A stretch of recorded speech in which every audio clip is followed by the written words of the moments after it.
ang Quad Committee. Walang congressman dito na magnanakaw. Bago ako magsisimula sa aking mga inahin, binabati ko muna ang aking mga kaibigan. Number 1 sa aking listahan, si Zela Alonte. Pangalawa, si Claudine. Yan ang mga putang inang anak ng kontraktor na mga buhaya. Lahat ng politiko at kontraktor na mga magnanakaw, ito ang dapat sa inyo. Pag ang kontraktor at politiko magnanakaw, ibig sabihin, gago, tanga, inutil, tarantado. Habang ang mga Pilipino nalulunod sa baha, habang ang mga Pilipino natutulog sa kalye dahil walang bahay, habang ang mga kabataan hindi makapag-aral dahil sa baha, dahil walang baon, dahil sa kahirapan, ang mga dahil sa kawalang bayan. Ang tagal-tagal na natin, ilang presidente na ang dumating, hindi pa rin natin nakakamtan ang ustisya sa ating bansa. Papalit ng papalit ang mga pangulo. Ngunit, sige, thank you. Akala ko, commercial muna. Kaya, tayo ay lumabas na mga Pilipino. Huwag kayong matapang sa comment section. Huwag kayong matapang sa video. Lumabas kayo. Tugunin natin si Bongbong Marcos na Malacanang dahil siya ang ulo ng mga buhay. Sino ba ang pangulo natin na nagmalasakit sa atin? Hindi ba si Duterte?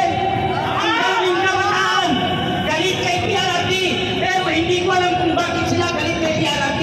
Kung hindi dahil kay PRRD, mga kabataan na buang na galit kay PRRD.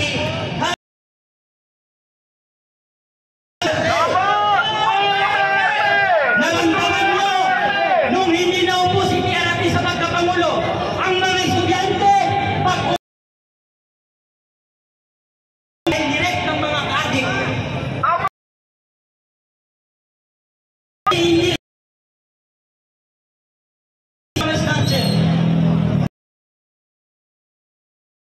tahimik tayo, nabuhay tayo ng mapayapa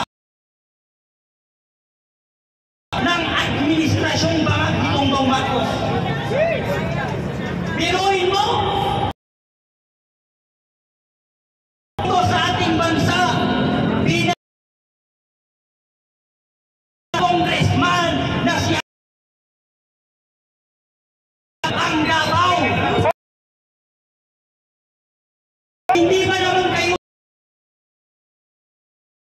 sa Luzon ang may baha, sa Davao ang iniimbis? Sabi na si Abante ay utak tayo pati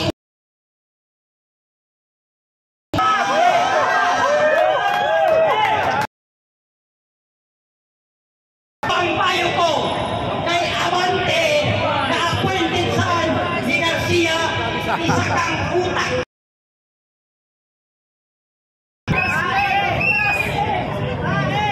Sa kabila ng paghihirap natin mga Pilipino, hindi tayo makatulog ng maayos. Meron palang mga pamilya, meron palang mga pagkasama sa kawalang bayan. Karapatan natin mga Pilipino na ungkatin kung saan napunta ang budget ng flood control. Dahil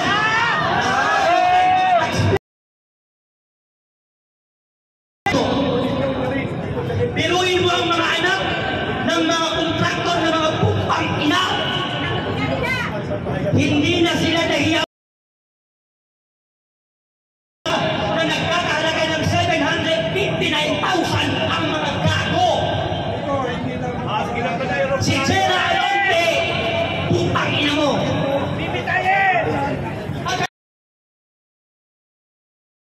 Sa Instagram niya, si Zela Alonte, na nag-post siya sa kanyang Instagram account na sinabi niya wala siyang utang na loob sa mga Pilipino.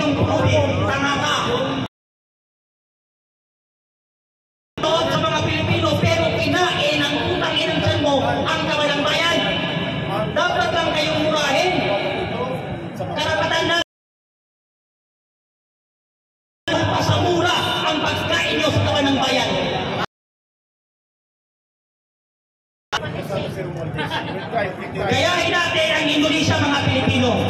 Ang Indonesia, mga warrior people na nilabanan nila at sinukpo nila ang korupsyon sa kanilang bansa. Tayong mga Pilipino, hindi ba natin kayang gawin yun? Kayang-kaya natin gawin yun, basta magsama-sama tayo. Huwag tayong matapang sa comment section. Dapat matapang tayo sa personal. Ako kahit mamatay ako. Kahit mamatay ako ngayon dito, wala akong pakialam. Kasi mamamatay kayo lahat, mga congressman na buhaya. Mauna nga lang ako. Kaya ito, mensahe ko sa administrasyon ng korupsyon na puno ng kababagan, puno ng kabubuhan, na lahat ng plano ni Bongbong Marcos, puro palpak. Kay Glenn Castro na tagapagsalita ng Malacanang, sinasabi mo na gumagawa kayo ng malaking investigasyon? Imbestigahan niyo muna ang inyong mga sarili. At ipakulong ninyo ang mga sarili ninyo dahil kayo rin magkakasabot. Kayo magkakasabot ng mga kurakot. Ang pinakamagaling doon ng pulis natin ay si Tory. Tory! Habulin mo ang mga kontraktor at mga politikong buhaya ng kurakot. Ang pinakamagaling daw na senador natin ay si Risa Ontiveros. Risa na bida-bida! Walang katin mo ang mga politiko na yan. At ang pinakamagaling daw sa Congress ay si Abante. Tingnan nga ang sarili mo sa House of Representatives dahil alam ng Pilipino na kayo rin magkakasabot sa pagnanakaw ninyo sa flood control ng ating bansa. Kaya habang maaga pa, Luzon, Visayas at Mindanao, ang tagal natin naghihirap sa bansa nito, wala pa rin tayo nakakamtang justisya at kapayapaan sa ating bansa. Bakit? Ang mga nauupo at nananalo ay puro kago at magnanakaw. Thank you.